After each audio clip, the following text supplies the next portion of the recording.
حجاج ابن یوسف بڑا اکڑ کے چل رہا تھا. طاؤس تابعی تھے, عبداللہ ابن عباس کے شاگرد.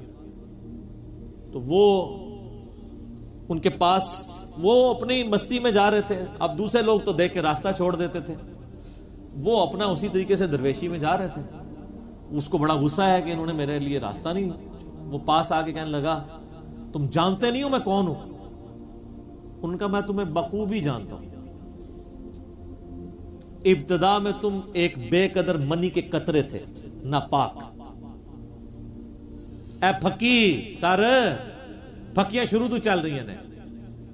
کہتے ہیں میٹھی میٹھی, اے میٹھی بات ہے. کوئی شخص کہ منو جاننا ہے کون ہے, تو کوئی جواب کیا آ رہا ہے؟ میں بڑی اچھی طرح جانتا ہوں تو ابتدا میں ایک بے قدر پانی منی کا قطرہ تھا, پھر تو اپنے باپ کی شرمگاہ سے نکلا اور ماں کی شرمگاہ کے ذریعے ماں کے رحم تک پہنچا, اور اس کے بعد پھر اللہ تعالیٰ نے تجھے بڑا کر کے اسی شرمگاہ سے باہر نکالا, اور بننے کے بعد تو ایک گلا سڑا مردہ ہوگا جس میں تعفن پھیلا ہوگا. سر یہی ہوتا ہے نا, ہڈیاں بن جاتی ہیں نا, گل سڑ جاتا ہے سب کچھ. یہ تیری ابتدا اور انتہا تھی, اور اس کے دوران تیرے پیٹ میں ہر وقت پاخانے کا بوجھ ہے تو جو تو اٹھائی پھرتا ہے. اگر تو وہ باہر نہ نکالے تو اپنا وقت بھی نہیں گزار سکتا. تجھے میں بڑے اچھی طرح سے جانتا ہوں. کتنی پھکیاں, ہر وقت پاخانہ اٹھائے پھرتا ہے, اور ابتدا بھی ایک گندا قطرہ تھا, اور مر کے جو ہے وہ گل سڑ کے ایک مردہ بن جائے گا. تو حجاج ابن یوسف جس کی زبان اتنی لمبی تھی اور اتنا ظالم تھا, اس پہ ایسا روب طاری ہوا. سر موت آپ کسی کو یاد کروائیں نا, بڑے بڑوں پہ روب طاری ہو جاتا ہے. ہمارے ایک جاننے والے دوست تھے, تو دعوت و تبلیغ کے کام میں یعنی جڑے ہوئے تھے, تو ان کو کچھ ایجنسیز کے لوگوں نے نا اٹھایا, وہ خام خواہ ایک شک کی بنیاد پہ انٹرویو کرنا شروع کیا. تو انہوں نے کہا یہ آپ دین کا کام کیوں کرتے ہیں, کیا ضرورت ہے؟ تو اب آپ کسی ایسے بندے سے یہ بات پوچھ رہے ہو جس کو یہ پتا ہو کہ میں نے مر کے اپنے رب کے حضور پیش ہونا ہے اور میرے نفع نقصان کا مالک اللہ ہے. تو وہ 2-3 بریگیڈیئر تھے اور کچھ کرنل تھے, وہ جو انٹرویو کر رہے تھے. تو اس نے کہا سر مرنا ہے, آپ نے بھی مرنا ہے, میں نے بھی مرنا ہے, میں نے اللہ کو منہ دکھانا ہے, تو میں تیاری کر رہا ہوں, مرنا نہیں ہے. وہ کہتے سب کے چہرے پھاکو. اصل میں ان لوگوں نے کبھی سوچا نہیں ہوتا کہ ہم نے مرنا ہے. جب ایک دفعہ کوئی یاد کروا دینا, سر چھٹی کا دودھ یاد آ جاتا ہے. اس لیے موت کا راگ لاپنے کی ضرورت ہے. چوراہوں پہ کھڑے ہو کے, چھتوں پہ چڑھ کے ایک ہی بات کرنے کی ضرورت ہے کہ مرنا ہے.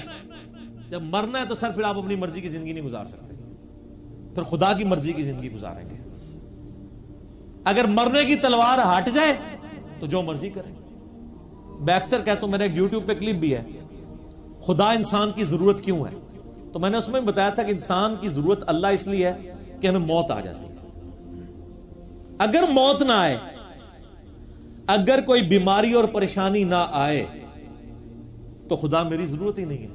آپ ایک لمحے کے لیے امیجن کریں کہ آپ مریں بھی کوئی نہ اور آپ کو پریشانی بھی کوئی نہ آئے, تو سر یہاں ہم کیوں 100-150 لوگ بیٹھے ہوئے, کرو کر ہی جاؤ. پریشانی بھی کوئی نہیں, موت بھی کوئی نہیں, جو مرضی کرو. تو خدا آپ کی ضرورت ہی نہیں ہے, پھر کس نے نماز پڑھنی ہے؟ اگر کوئی شخص اس کو موت نہ آئے اور پریشانی کوئی نہ آئے, تو سر خدا کیسے میری ضرورت ہے؟ میری ضرورت ہے اس لیے ہے کہ میں نے مر جانا ہے, یہ تلوار لٹکی اللہ کے حضور پیش ہونا ہے. اور پریشانی ہر وقت کسی وقت بھی گیچی مروڑ سکتا ہے, بیماری آ سکتی, بڑھاپا آ سکتا ہے. اور سر یہ خواہش آپ کی جنت میں اللہ پوری کرے گا.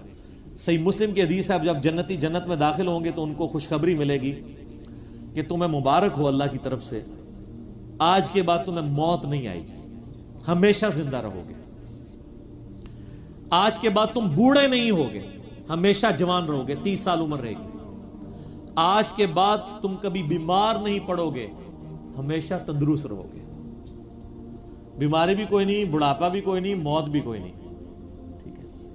آج کے بعد تم کبھی بدحال نہیں ہوگے, ہمیشہ خوشحال رہو گے.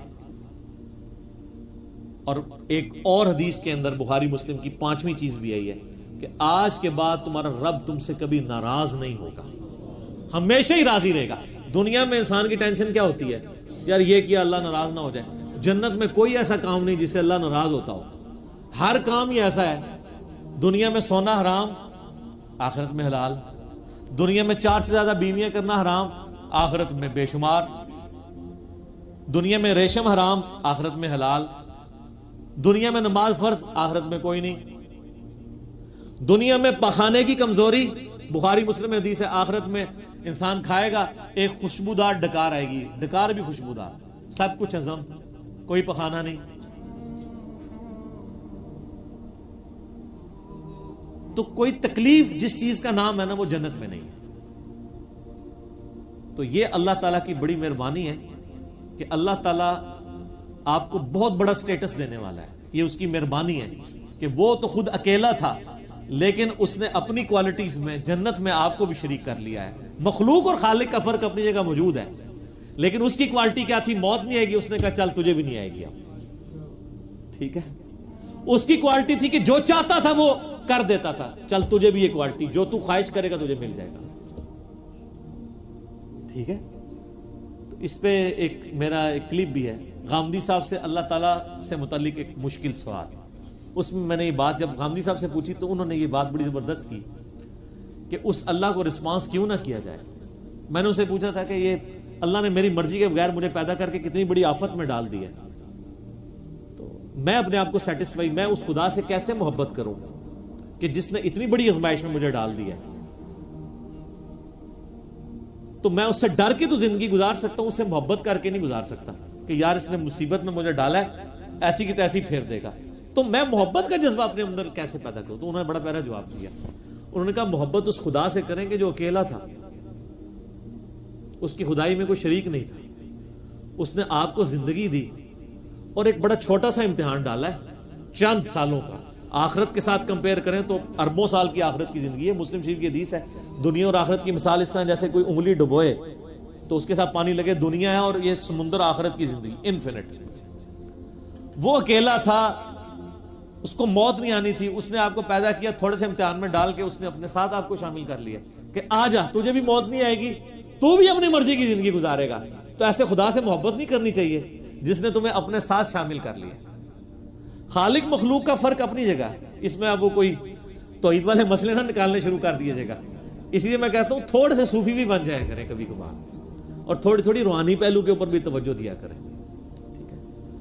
تو یہ باتیں جو روحانیت کی ہیں یہ تصوف والوں نے تو خیر کیش کروا لی، ادروائز آپ بخاری میں کتاب الرقاق چیپٹر پورا ہے وہ انہی باتوں کے اوپر، دل کو نرم کرنے والی حدیثیں۔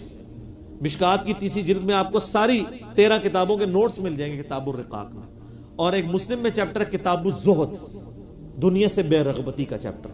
وہ ساری حدیثیں وہ صوفیاء وہی پیش کر رہے ہوتے ہیں، لیکن صوفیاء ذرا غلوف کر گئے اس معاملے میں، ورنہ وہ پہلو وہ بھی دین کا پہلو تھا، اس میں ایگزیجریشن کر دی۔ اب یہ نہیں ہے کہ صوفیاء کی ٹسل میں آپ اس سے بالکل ہی علیحدگی اختیار کر لیں، وہ پہلو اپنی جگہ موجود ہے۔ اگر کوئی مجھے پوچھے نا کہ قرآن کی دعوت کا خلاصہ کیا ہے، تو میں یہ بتاؤں گا کہ اللہ کے تعارف کے بعد قرآن کا جو سب سے مرکزی ٹاپک ہے وہ دنیا سے بے رغبتی اور آخرت کی طرف رجحان ہے۔ یہ مرکزی ٹاپک ہے اس کا۔